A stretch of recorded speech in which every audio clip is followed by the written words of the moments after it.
即马假消息问题真严重哦！今仔公司就办一场事实查核国际研讨会，邀请日本 NHK 记者来分享因面对假消息是安怎查证，那么做伙来了解。当记者报道一场大地震，其中有偌济消息是假，社会大众又搁有偌济哄骗。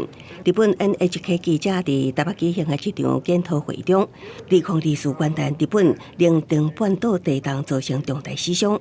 X 上为着要增加广告流量，所滥发大部分的流量公司将真实的信息砍掉。But we have to divide opinion from facts. We have to show that what we are doing for finding the facts, so that public can trust media like you or us. 今日在兵库县地事选举涉嫌霸凌的政治事动选，记者采访调查和报道的资讯会当愈真实愈好，发现多方的查核是真重要。Using tools is not enough to find the facts, real fact.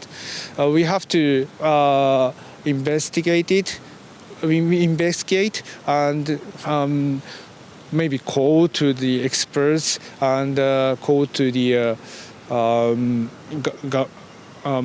government officials or somebody who is very familiar with the topic.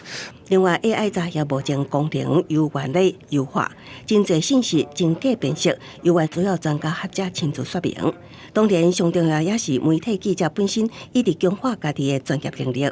当本身都是高度方向性的权威媒体，报道的内容自然有够分量，就会互大众来相信。公视新闻采访报道。